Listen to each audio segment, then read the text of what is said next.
kingdom. Chapter 40. Ullathorne Sports, Act 2. That which has made them drunk has made me bold. 'Twas thus that Mr Slope encouraged himself as he left the dining room in pursuit of Eleanor. He had not indeed seen in that room any person really intoxicated, but there had been a good deal of wine drunk, and Mr Slope had not hesitated to take his share, in order to screw himself up to the undertaking which he had in hand.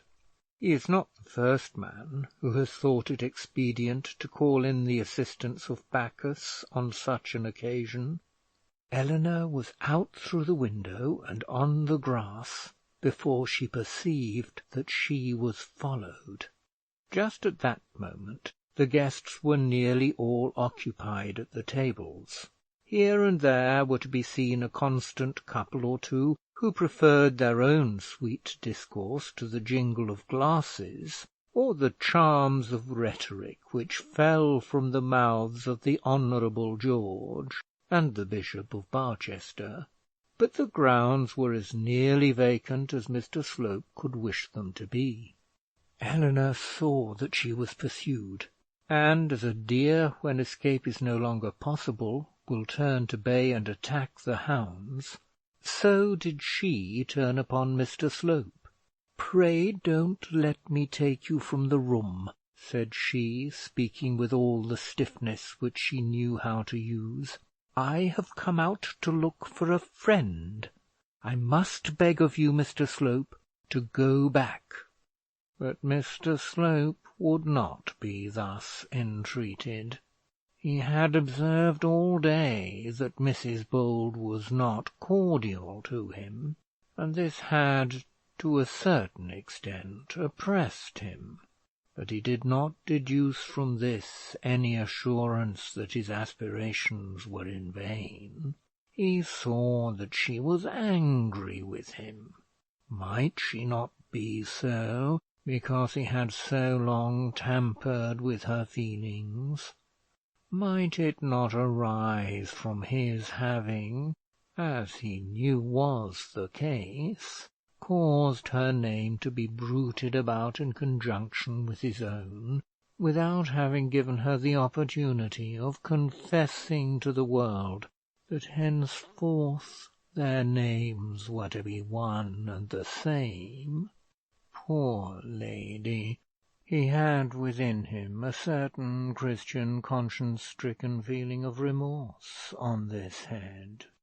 It might be that he had wronged her by his tardiness. He had, however, at the present moment imbibed too much of Mr Thorne's champagne to have any inward misgivings. He was right in repeating the boast of Lady Macbeth. He was not drunk, but he was bold enough for anything. It was a pity that in such a state he could not have encountered Mrs Proudie. "You must permit me to attend you," said he. "I could not think of allowing you to go alone."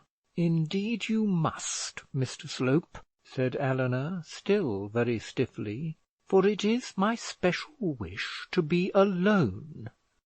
The time for letting the great secret escape him had already come. Mr Slope saw that it must be now or never, and he was determined that it should be now. This was not his first attempt at winning a fair lady. He had been on his knees, looked unutterable things with his eyes, and whispered honeyed words before this. Indeed, he was somewhat an adept at these things, and had only to adapt to the perhaps different taste of Mrs Bold the well-remembered rhapsodies which had once so much gratified Olivia Proudie. "Do not ask me to leave you, Mrs Bold," said he, with an impassioned look, impassioned and rectified as well, with that sort of look which is not uncommon with gentlemen of Mr Slope's school, and which may perhaps be called the tender pious.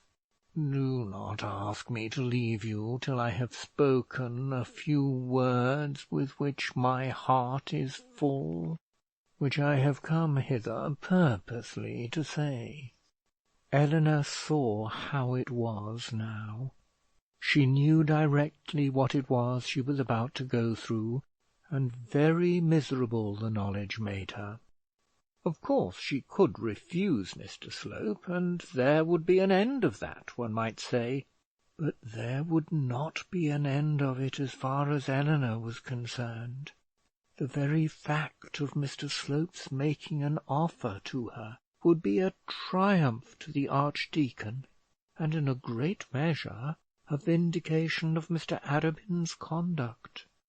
The widow could not bring herself to endure with patience the idea that she had been in the wrong.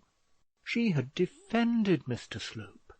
She had declared herself quite justified in admitting him among her acquaintance, had ridiculed the idea of his considering himself as more than an acquaintance, and had resented the archdeacon's caution in her behalf. Now it was about to be proved to her, in a manner sufficiently disagreeable, that the archdeacon had been right, and she herself had been entirely wrong. "I don't know what you can have to say to me, Mr Slope, that you could not have said when we were sitting at table just now," and she closed her lips and steadied her eyeballs, and looked at him in a manner that ought to have frozen him.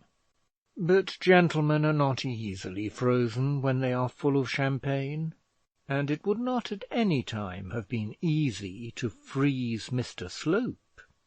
There are things, Mrs Bold, which a man cannot well say before a crowd, which perhaps he cannot well say at any time, which indeed he may most fervently desire to get spoken, and which he may yet find it almost impossible to utter. It is such things as these that I now wish to say to you." And then the tender pious look was repeated, with a little more emphasis even than before. Eleanor had not found it practicable to stand stock still before the dining-room window, there receive his offer in full view of Miss Thorne's guests. She had therefore, in self-defence, walked on, and thus Mr Slope had gained his object of walking with her. He now offered her his arm. "Thank you, Mr Slope, I am much obliged to you, but for the very short time that I shall remain with you, I shall prefer walking alone." "And must it be so short?" said he. "Must it be—" "Yes," said Eleanor, interrupting him, "as short as possible, if you please, sir." "I had hoped, Mrs Bold, I had hoped—" "Pray hope nothing, Mr Slope, as far as I am concerned. Pray do not. I do not know, and need not know, what hope you mean. Our acquaintance is very slight, and will probably remain so. Pray let that be enough. There is at any rate no necessity for us to quarrel." Mrs Bold was certainly treating Mr Slope rather cavalierly, and he felt it so. She was rejecting him before he had offered himself, and informing him at the same time that he was taking a great deal too much on himself to be so familiar. She did not even make an attempt, from such a sharp and waspish word as "no," to pluck the sting. He was still determined to be very tender and very pious, seeing that, in spite of all Mrs Bold had said to him, he had not yet abandoned hope. but he was inclined also to be somewhat angry. The widow was bearing herself, as he thought, with too high a hand, was speaking of herself in much too imperious a tone. She had clearly no idea that an honour was being conferred on her. Mr Slope would be tender as long as he could, but he began to think if that failed, it would not be amiss if he also mounted himself for a while on his high horse. Mr Slope could undoubtedly be very tender, but he could be very savage also, and he knew his own abilities. "That is cruel," said he, "and unchristian too. The worst of us are still bidden to hope. What have I done that you should pass on me so severe a sentence?" And then he paused a moment, during which the widow walked steadily on with measured steps, saying nothing further. "Beautiful woman!" at last he burst forth. "Beautiful woman, you cannot pretend to be ignorant that I adore you. Yes, Eleanor, yes, I love you. I love you with the truest affection which man can bear to woman. Next to my hopes of heaven are my hopes of possessing you." Mr Slope's memory here played him false, or he would not have omitted the deanery. "How sweet to walk to heaven with you by my side, with you for my guide, mutual guides. Say, Eleanor, dearest Eleanor, shall we walk that sweet path together?" Eleanor had no intention of ever walking together with Mr Slope on any other path than that special one of Miss Thorne's which they now occupied. But as she had been unable to prevent the expression of Mr Slope's wishes and aspirations, she resolved to hear him out to the end before she answered him. "Ah, Eleanor," he continued, and it seemed to be his idea that as he had once found courage to pronounce her Christian name, he could not utter it often enough. "Ah, Eleanor, will it not be sweet, with the Lord's assistance, to travel hand in hand through this mortal valley, which his mercies will make pleasant to us, till hereafter we shall dwell together at the foot of his throne?" And then a more tenderly pious glance than ever beamed from the lover's eyes. "Ah, Eleanor!" "My name, Mr Slope, is Mrs Bold," said Eleanor, who, though determined to hear out the tale of his love, was too much disgusted by his blasphemy to be able to bear much more of it. "Sweetest angel, be not so cold," said he. And as he said it, the champagne broke forth, and he contrived to pass his arm round her waist. He did this with considerable cleverness, for up to this point Eleanor had contrived with tolerable success to keep her distance from him. They had got into a walk nearly enveloped by shrubs, and Mr Slope therefore no doubt considered that as they were now alone, it was fitting that he should give her some outward demonstration of that affection of which he talked so much. It may perhaps be presumed that the same stamp of measures had been found to succeed with Olivia Proudie. Be this as it may, it was not successful with Eleanor Bold. She sprang from him as she would have jumped from an adder, but she did not spring far, not indeed beyond arm's length, and then, quick as a thought, she raised her little hand and dealt him a box on the ear with such right good will that it sounded among the trees like a miniature thunderclap. And now it is to be feared that every well-bred reader of these pages will lay down the book with disgust, feeling that, after all, the heroine is unworthy of sympathy. She is a hoyden, one will say. At any rate, she is not a lady, another will exclaim. I have suspected her all through, a third will declare. She has no idea of the dignity of a matron, or of the peculiar propriety which her position demands.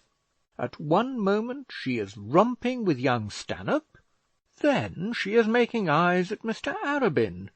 Anon she comes to fisticuffs with a third lover, and all before she is yet a widow of 2 years' standing.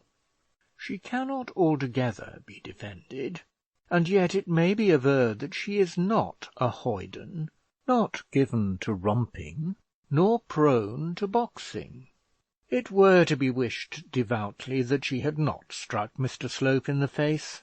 In doing so, she derogated from her dignity and committed herself.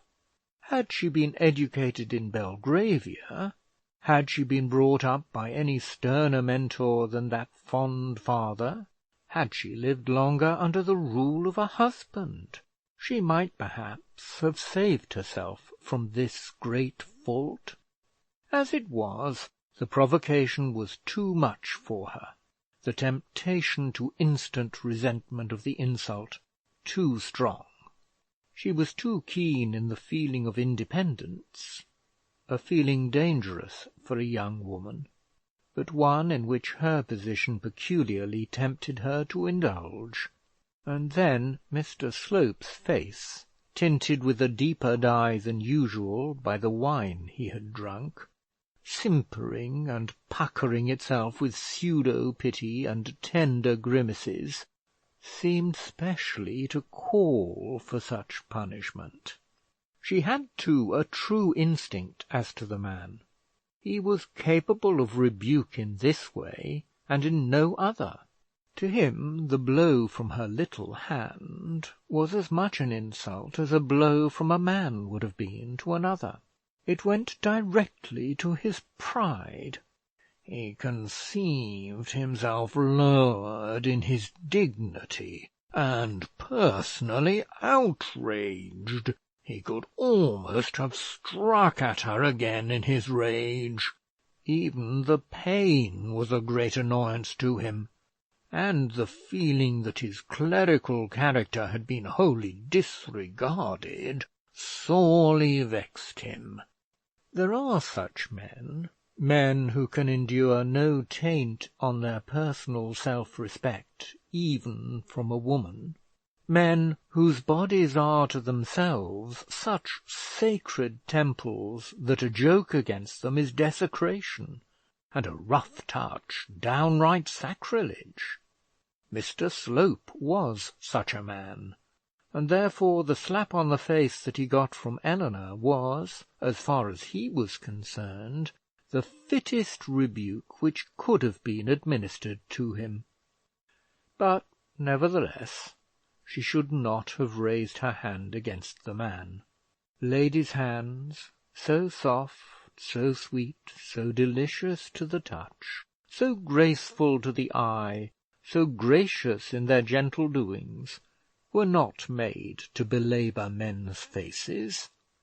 The moment the deed was done, Eleanor felt that she had sinned against all propriety, and would have given little worlds to recall the blow. In her first agony of sorrow she all but begged the man's pardon. Her next impulse, however, and the one which she obeyed, was to run away. "I never will speak another word to you," she said, gasping with emotion, and the loss of breath which her exertion and violent feelings occasioned her; and so saying, she put foot to the ground and ran quickly back along the path to the house. But how shall I sing the divine wrath of Mr Slope? Or how invoke the tragic muse to describe the rage which swelled the celestial bosom of the bishop's chaplain?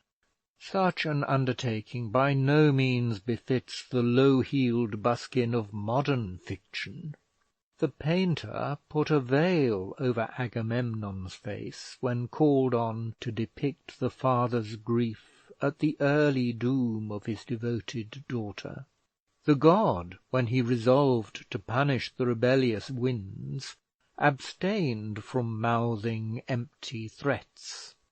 We will not attempt to tell with what the mighty surgings of the inner heart Mr Slope swore to revenge himself on the woman who had disgraced him, nor will we vainly strive to depict his deep agony of soul. There he is, however, alone in the garden walk, and we must contrive to bring him out of it. He was not willing to come forth quite at once.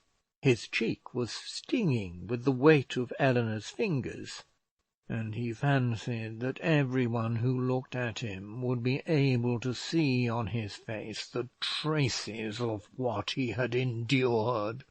He stood a while, becoming redder and redder with rage.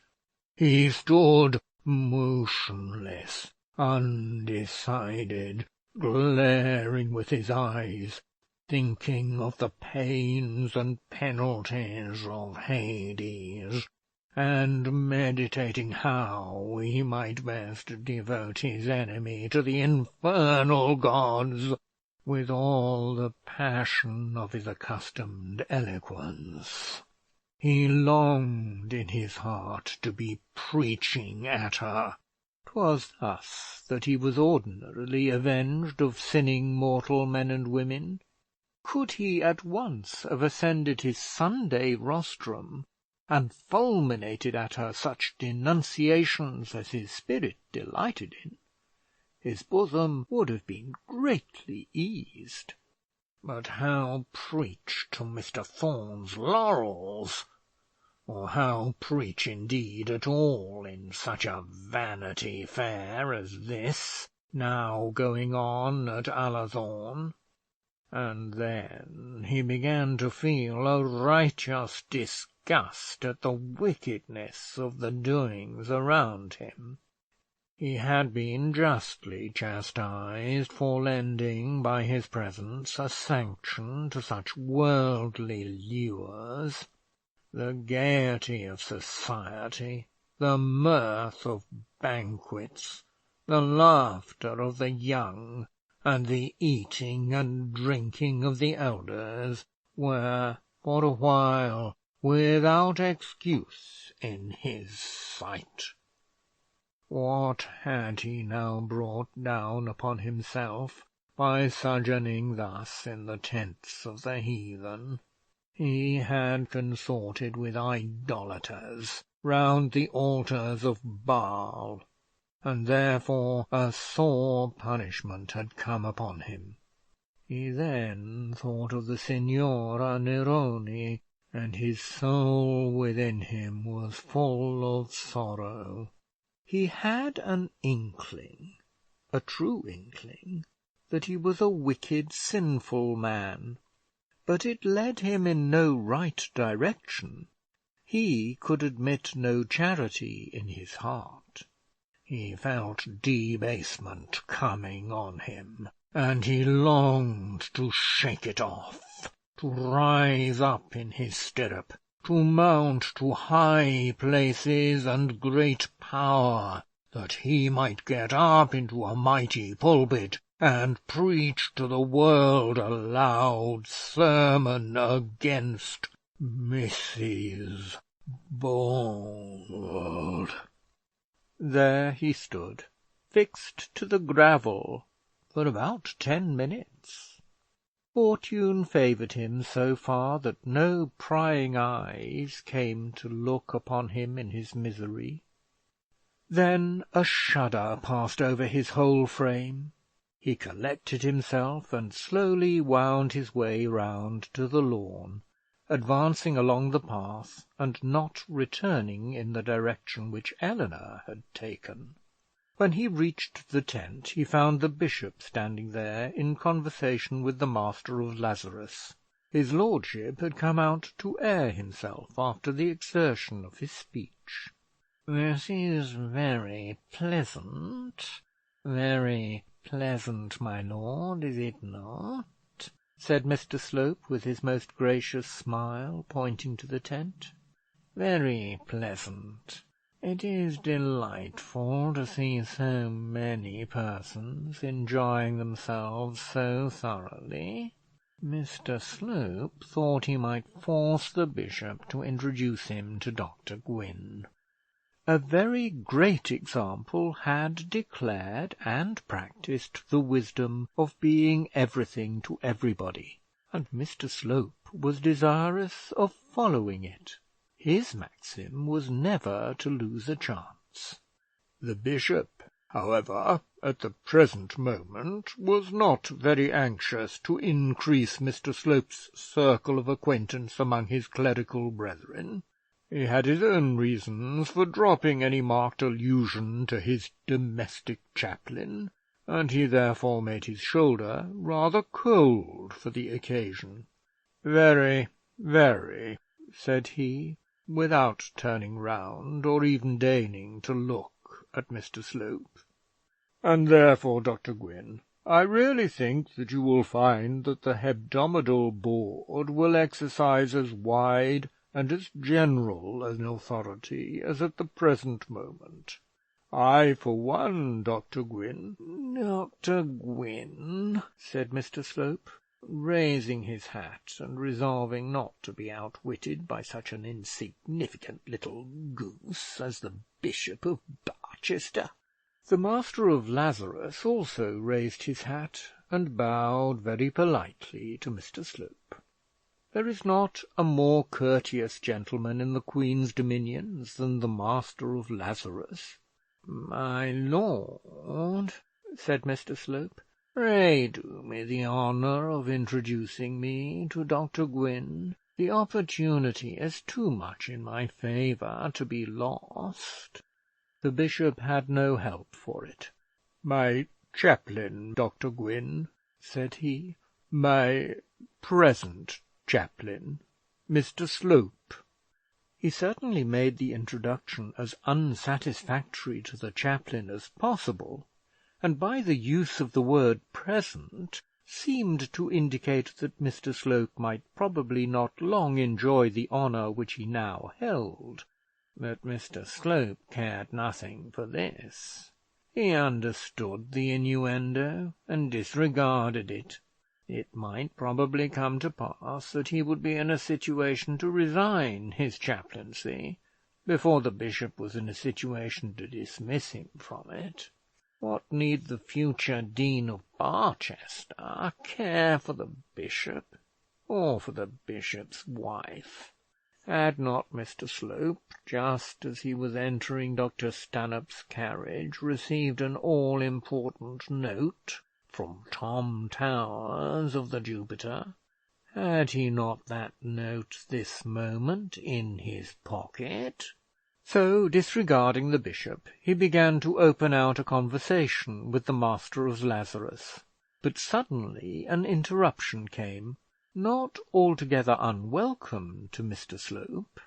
One of the bishop's servants came up to his master's shoulder with a long, grave face, and whispered into the bishop's ear.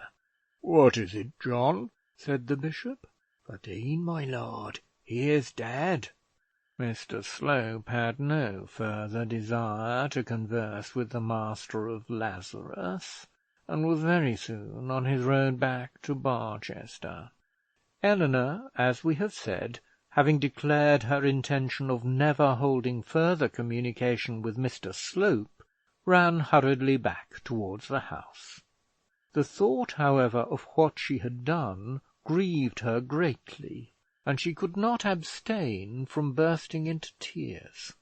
'Twas thus she played the second act in that day's melodrama. Chapter 41. Recording by Nick Whitley, Purley, United Kingdom.